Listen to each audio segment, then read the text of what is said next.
evening and welcome, ladies and gentlemen, and welcome to the debate. At the very start, let's put the record straight. The situation in Manipur is complex.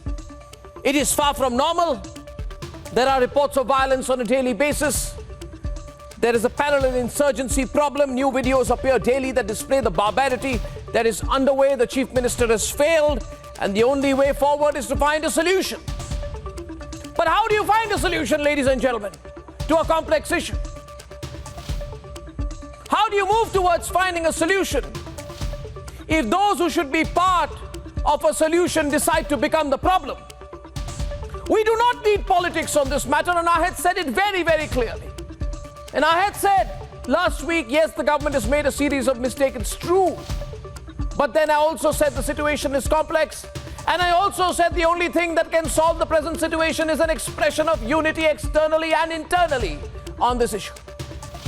And if those people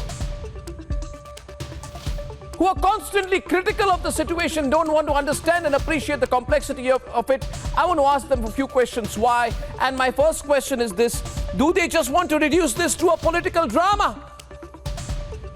I said last week there must be a debate in Parliament.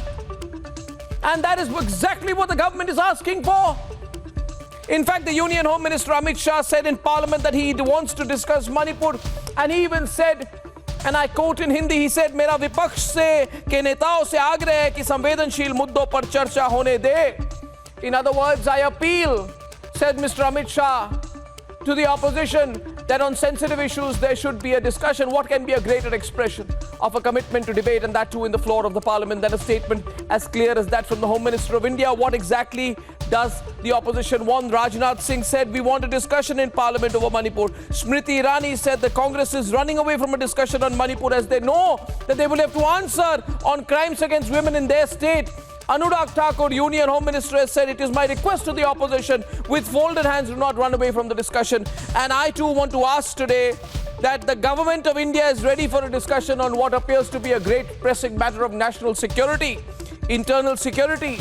The situation in Manipur is very complex. Let a debate happen. But I have never heard of a situation where you don't let a debate happen and block Parliament to not have a debate. It makes absolutely no sense. This is bizarre, it's destructive, it's negative. Do we want the complex situation to be reduced to political drama? And if Manipur becomes an issue of political drama and political drama alone, then are we here to entertain ourselves with the thought of a political drama? Who benefits from a political drama? The army is being restricted in parts of Manipur, and I do know about it. We too have our reporters on the ground. We get reports. We know that there are roads which are dug up sometimes to make sure that the army cannot move. We know of other areas where there are entire rings of women who surround lawbreakers to allow them access, so that you cannot ever act against people who hold arms against the Indian state because they're surrounded by rings of women. That is open defiance. That is not allowing the Indian army to work. It's a serious situation. Our army is being challenged in that place in a border area. Do we want to reduce a situation like that to political drama? There are land rights and demography. Do the parties understand and appreciate the issue of land rights and demography? You have Métis who form 64% of the state's population who can own land only in 10% of Manipur, and Kukis and other tribes who occupy 90% of the land. In Manipur, this is a complex situation which involves poppy cultivation, land rights, demography, ethnic identities, access for the army. It's deeply, deeply, deeply complex. And I want to ask the Aam Aadmi Party and the Congress, do they have a solution for it? Or do they want to trivialize an issue which has immediate ramifications on national security to multiple layers of short-term political drama? We have been united in the past, and I want to ask today.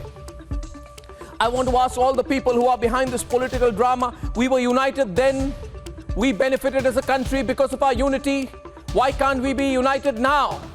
Every time the country has faced a crisis, external or internal, matters of internal and external security, and we all know that we have stood together and won. We were united in 1971. We were united during the Prevention of Terrorism Act when the Parliament was attacked, and after that there was a joint session of Parliament in 2001 to pass POTA, We were united then. What happened to that unity now? We were united when we passed the NIA law. We were united when, following the 26/11 attack, we passed the UAPA law.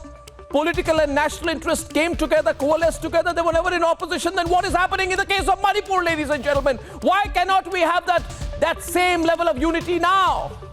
I throw this counter charge to the opposition tonight and let them face me. We were united after the Delhi High Court attack. We were united whenever our institutions were targeted, when the country was targeted.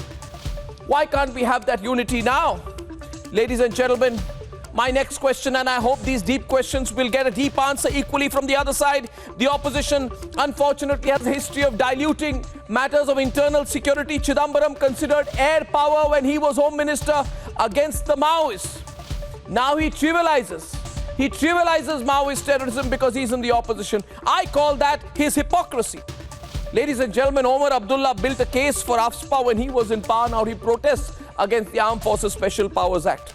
The same Mamta Banerjee who in 2010 wanted the Midnapur Maoist attack that killed 24 Jawans to be dropped from the president's address has now deployed her party to disrupt parliament, demanding that the Prime Minister speak on Manipur. And I say tonight, when I see these examples, I have just two words to express my resentment. How convenient is this for people to take a line this way when it suits them, when they are in power, and to take another line when they're out of power? Ladies and gentlemen, I give you an example. Another example. The same Vadra Congress which brought in amendments to the UAPA before 2014 to prosecute those who are associated with terror organizations. After 2014, the same party, when it was in the opposition, politicized the UAPA amendment bill with Chidambaram saying, we are opposing the mischievous amendments which have empowered the centre to name an individual. Viewers, how can you play this way? The opposition wants the Prime Minister to initiate the debate on Manipur in Parliament. The Home Minister tonight is urging the opposition to attend the session, but they say we will not attend the session.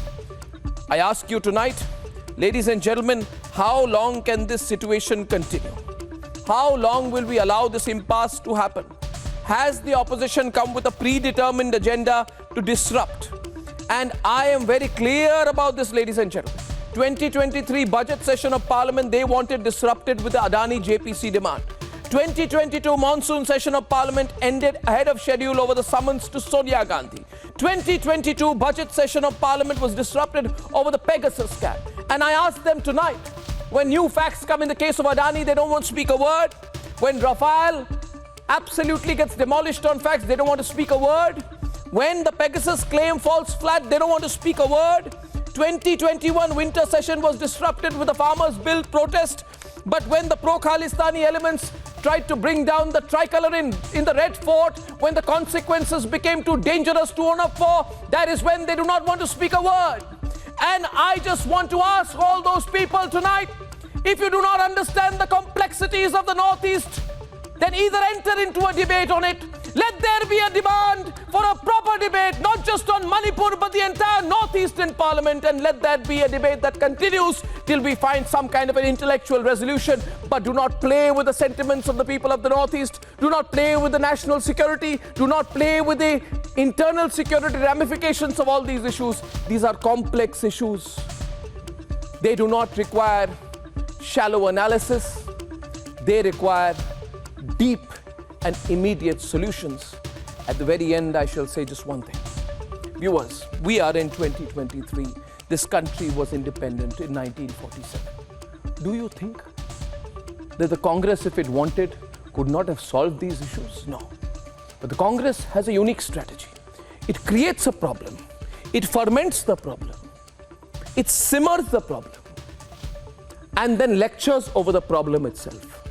Manipur is complex. No more political tamasha over it. Let's debate.